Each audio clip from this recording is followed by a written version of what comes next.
Hey guys, Mike here from Binyao Outdoors. Welcome to my home lake. Today we're talking about beating the heat.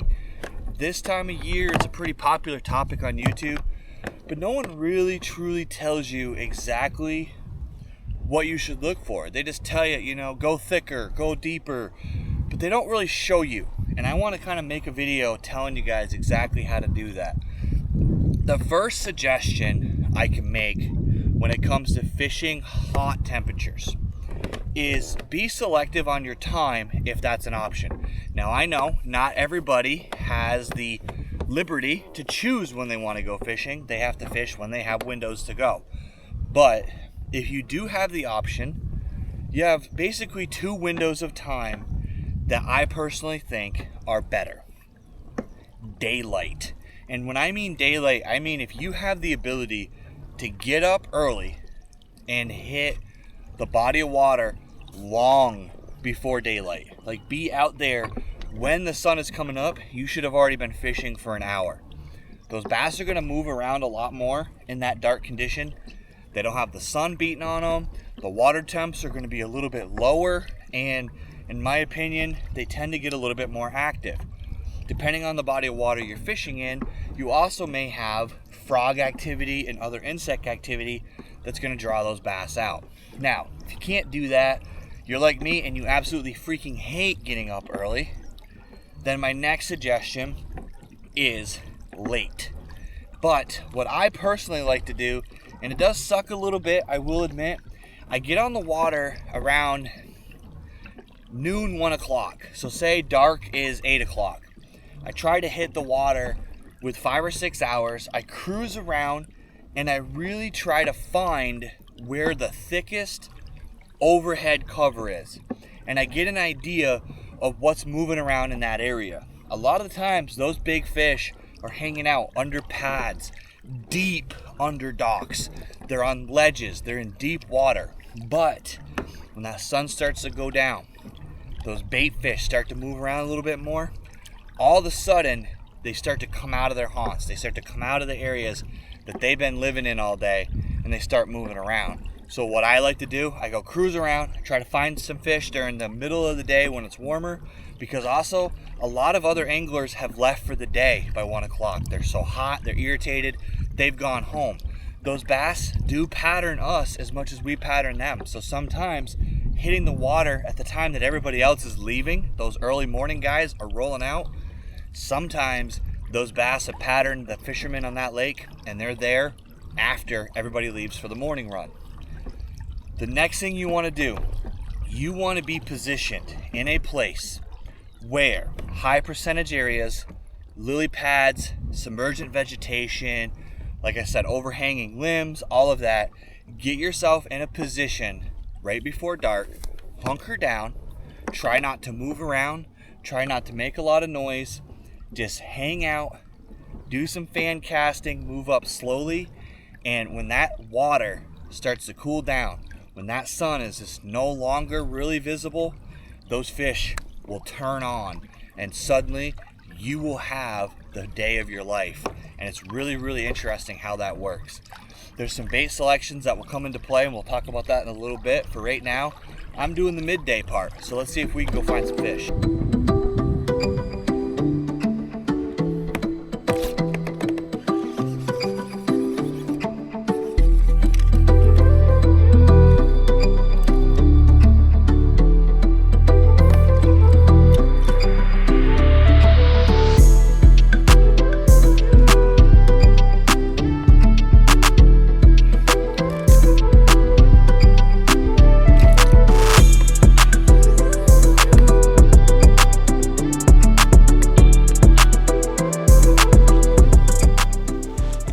Here's the next tip for fishing hot temperatures. The first thing I like to do, if there's any wind at all, I like to go to the opposite end. So wherever the wind is heading to, go to that section of the lake. There's usually a bay, a point, some sort of shoreline where that wind is blowing into.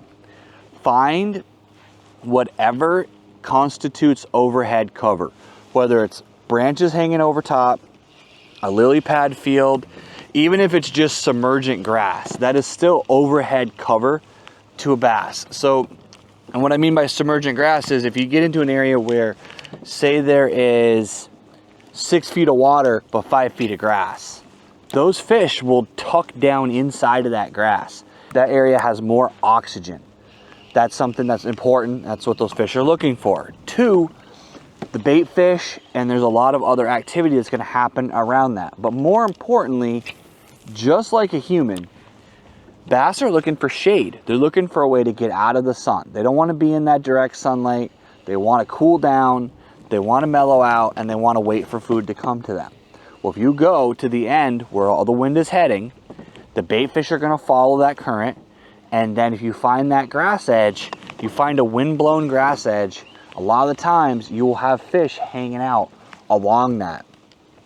The other thing you can do, and people don't really think about this as cover, but ultimately it really is. If you find a shoreline that has overhanging branches or has a steep bank and there's a shadow that is cast on the water, that's called the shade line. That darker colored water or that darker shade line can act just like a grass edge. So if you don't have any grass, you don't have any vegetation, you have nothing that really you can use, the next best option is find a place where the shore is causing a shadow and then fish that edge of that shadow just like it's vegetation, just like it's cover. It's like a weed line, it's wood, whatever you want to call it. It is just as effective as an actual grass patch because the fish are going to hang out in that darker water. One, it's going to be, again, cooler and it's going to camouflage them a little bit. And 2, it gives you a target. It gives you something easy to identify when you're looking where to cast, because a lot of times those fish are going to hang out in the darker side of the water and they're going to be looking out into the lighter areas waiting for prey to swim by, and then they're going to lash out and try to eat.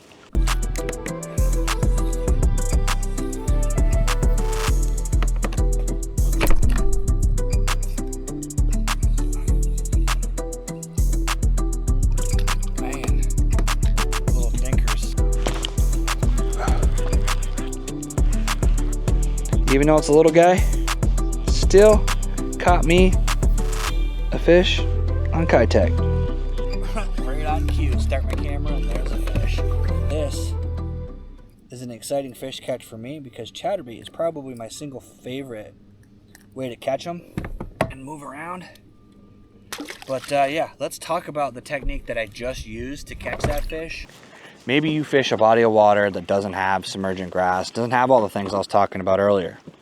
Or maybe you just are like me and you're super impatient and you have no desire to spend your day throwing a wacky rig at the shoreline all day. It's just not your game, right? What do? How do you fish it? Well, what I like to do is a technique I like to call stick and move. I will typically do this with one of 2 styles of baits. It'll be a chatterbait, it'll be a swim jig, sometimes a square bill, depending on if you have a lot of grass. And it's a very simple concept, but it does take a little bit of technique to it. You find a section of water that you have open water with submergent grass, or you find a ledge, you find an area that has 8 feet of water, drops down to 10 or 12, but then goes to the bank and only has 2 feet of water. Or you find an area that has just any type of drastic depth change and you straddle that hump and then you cast deep, shallow. And that's the key, deep and shallow each time. You work your bait back to the boat, slowly moving up. You don't want to like fly around, because you also don't want to, mess up the action of your bait by having to reel so fast, or you're not really actually even covering any water because you're closing in on your bait too quickly. But essentially, I pedal, I move up 2-3 feet, cast shallow like I just did, work it back to the boat. Cast deep, then I move up. Then I cast shallow, and I just keep doing that. And the only reason you're gonna stop when you're doing this is if I see something, a grass mat, a dock, some sort of structure that just triggers my instincts and says, okay, I need to stop and fish this with a finesse bait, or I need to drag a jig here. For those guys that are like to fish deep, you know, it's a drop shot, things like that. But other than that, your goal is to cover a lot more water, and you want to bomb cast, fish as much area as you can. If you're fishing a small body of water, you can still do this. What you do is you start shallow and you go along the shoreline, and then you loop out a little deeper, and then you do it again, and then you loop out a little bit deeper. You're kind of doing a grid search. And essentially what you're doing is you're presenting a bait across multiple areas, multiple depths, and really just giving yourself the most opportunity to find a bass that could just be cruising around for no reason and looking for food, or just suspending. And you just happen to give it an easy opportunity for a meal. And that is something that a lot of people just don't understand when they watch my videos. And you'll hear Bear Fishing mention things like, you know, sometimes Binya just goes out in the deep and he just catches fish in random areas and it doesn't make any sense. That's true, but the reason is because I have a strategy. Because I'm sitting in a certain depth, I'm casting specific baits that get to a certain depth, and I'm working the whole area. So instead of just, you know, working one dock or one tree or one lily pad field, I'm now covering a 50-yard circle in front of my kayak where I'm casting. Sometimes I'll do middle, side, right. Sometimes I'll do right and middle. Depends on the depth and where I'm going. But overall, everything in front of me has had a bait worked through it. Is it going to guarantee that you catch a fish? No. But if there is a rogue fish just running around and they see your bait fly by them, there's a good chance that they're gonna hit it. Or at the very least, you will get to an area that you just, for some reason, cannot bypass. You see it and you're like, oh, I need to stop and fish this grass flat. I need to stop and fish this dock. And let your instincts kind of take over. Listen to a podcast, listen to some music. Just don't necessarily put too much thought into it. Just move, cast, move, cast. And a lot of the times you'll luck into a big fish or a school of little fish. And I find that this is a technique that has worked for me across multiple states, multiple days, multiple weather conditions. It's really just about covering as much water as you can until you isolate where those fish are, and then take time to pick it apart. All right, guys, that is it for me. I was gonna fish till dark, but kind of changed my mind, to be honest.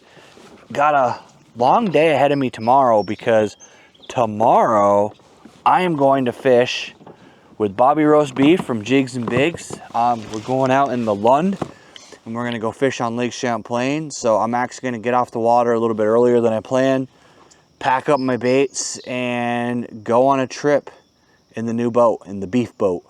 So I'm pretty excited about that, but I gotta get up super early. I wanted to show you that, you know, on a hot day, today was 80+ degrees, you still can catch fish. You're not always gonna catch monsters, but you can do it. You just gotta find cover, you gotta work the right baits, and you gotta show the persistence to do it. And you'll catch fish just like I did in this video. I wanna thank you guys for coming along with me. If you haven't already, hit that like, hit that subscribe, and as always, let's get out there, catch more fish.